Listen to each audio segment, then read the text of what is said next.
مولاي صل وسلم دائما أبدا على حبيبك خير الخلق كلهم.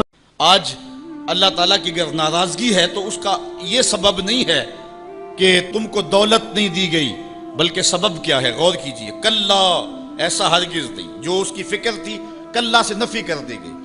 اور اس بات کس چیز کا کیا گیا؟ بل لا تکرمون الیتیم، تم یتیموں کو عزت نہیں دیتے ہو. اصل بات یہ ہے جو بات سوچنے کی ہے. اب قرآن کا یہاں اسلوب دیکھیے، میں قربان جاؤں قرآن کے اسلوب پہ. ایسے ہی نہیں، جب اکرمہ ابو جہل کا بیٹا اسلام کے حصار میں آتا ہے تو قرآن پڑھتا ہے نا تو اشش کر اٹھتا ہے اور پھر روتا ہے اور کہتا ہے ہاذا کلام و ربی، یہ میرے رب کا کلام ہے. اور قرآن بتا رہا ہے، اس کا لہجہ بتاتا ہے. اسلوب دیکھیے. بات غریب کو روٹی دینے کی نہیں کی گئی، غریب کو جو ہے وہ کھانا دینے کی نہیں کی گئی، اس کو کپڑے پہنانے کی نہیں کی گئی. قرآن نے جو کہا ہے کلا بل لا تکرمون الیتیم، بات یہ ہے کہ تم یتیم کو عزت نہیں دیتے ہو. یتیم کو تم عزت کیسے دے سکتے ہو یہ تم جانتے ہو کہ اس کی تکریم کیسے کرنی ہے. تمہارے پاس یتیم کو پہنانے کے لیے کپڑا نہیں ہے، اس کو دینے کے لیے روٹی نہیں ہے، لیکن تمہارے سینے میں پیار تو رکھا ہوا ہے نا. اس برہنہ یتیم کو سینے سے لگا کر کے اس کا ماتھا تو چوم سکتے ہو نا. رب یہ نہیں دیکھتا روٹی کس نے دی، رب یہ دیکھتا یتیم کو پیار کس نے دیا. وہ یہ دیکھتا ہے کلا بل لا تکرمون الیتیم. معاملہ روٹی کا نہیں ہے. بچی ہوئی روٹی تو کتے کو بھی ڈالی جا سکتی ہے، کسی کو غریب کو دے دی تو یہ کون سا کمال ہے؟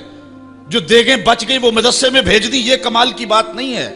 وہ گندگی کے ڈھیر پہ بھی تو پھینکنی تھی، خراب ہو جاتی 2 گھنٹے اور پڑی رہتی. معاملہ یہ نہیں ہے، معاملہ تکریم کا ہے. اب وہ بھی سوچیں، عید آ رہی ہے، مینڈکوں کی طرح نکلیں گے سماجی رہنما اور سماجی کارکن. اخباروں میں تصویریں چھپیں گی، غریب عورتیں لائن میں لگی ہوئی ہیں، غریب مرد لائن میں لگے ہوئے ہیں، اور جو ہے وہ صاحب جو ہے وہ ایک ایک توڑا آٹے کا، ایک ایک تھیلا آٹے کا دے رہے ہیں، اور 10 جو ہے وہ فوٹوگرافر تصویر کھینچ رہے ہیں. اگلے دن 15 اخباروں کے اندر تصویریں لگی ہوئی ہیں. میں اس دن بھی کہا تھا کہ اس انداز کے ساتھ غریبوں کی غربت کا اشتہار لگانے والا سوچے کہ اس لائن میں اگر اس کی بیٹی کو کھڑا ہونا پڑے تو اس کا پھر انداز کیا ہو. بات یہ نہیں، بات تکریم کی ہے. کلا بل لا تکرمون الیتیم. آئیے تمہیں میں کہانی سناؤں. آقا کریم علیہ السلام جا رہے تھے عیدگاہ کو. راستے کے اندر ایک یتیم کھڑا تھا اور آقا کریم نے کہا کہ بیٹے آج تم یہاں کھڑے ہو. کہا فلاں غزوے میں میرا باپ شہید ہو گیا تھا، میری ماں کا سایہ بھی میرے سر پہ نہیں ہے، لوگ اپنے گھروں میں ہیں، میں کس دہلیز پہ جاؤں. اچھا انتظار ہو رہا ہے عیدگاہ میں. حضور نے یتیم کو سینے سے لگایا، گھر لے گئے اور سیدہ فاطمہ سے کہا کہ جس طرح کا لباس حسنین کو پہنایا ہے اس کو بھی پہناؤ. اللہ اکبر. اور اس کو کھانا کھلایا اور سب کچھ اس کی تکریم کرنے کے بعد حضور نے پھر جو ہے وہ اس کو عزت دینے کے لیے، اس کی تکریم دینے کے لیے حضور علیہ السلام نے اس کو فرمایا اما ترضى ان محمدن ابوکا، بیٹے کیا تو پسند نہیں کرتا کہ محمد تیرا باپ لگے؟ وعائشہ تا امو کا، اور عائشہ تیری ماں لگے. وفاطمہ بنت محمد اختو کا، اور فاطمہ تیری باجی لگے. اس نے کہا یہ اعزاز مل جائے تو مجھے اور کیا چاہیے. تو کہا آج کے بعد یہ رشتے تیرے ہوئے. ایک انگلی سے حضور نے حسنین کو تھاما ہوا ہے اور دوسری انگلی سے اس یتیم بچے کو تھاما ہوا ہے. جب حضور عیدگاہ کی طرف بڑھ رہے ہیں تو اور بچے بھی اپنے ماں باپ کے ساتھ جا رہے ہیں. وہ بچہ زبان حال سے کہتا ہے تھا تو یتیم، آج یتیمی کا مزہ ہی نہیں آ گیا ہے کہ حضور کی انگلی تھام کے جا رہا ہوں. تو یتیم کی تکریم کا مسئلہ ہے، اس کو عزت نفس دینے کا مسئلہ ہے. یتیم کو لوگوں کے اندر کھڑا کر کے اس کو اعزاز دیتے ہو، وہ اعزاز نہیں ہے، وہ رسوائی ہے. مجھے 1 سال قبل ایک ایسی تقریب میں لوگ کھینچ کر کے لے گئے جہاں وہ آج کل اجتماعی شادیوں کا رواج ہے.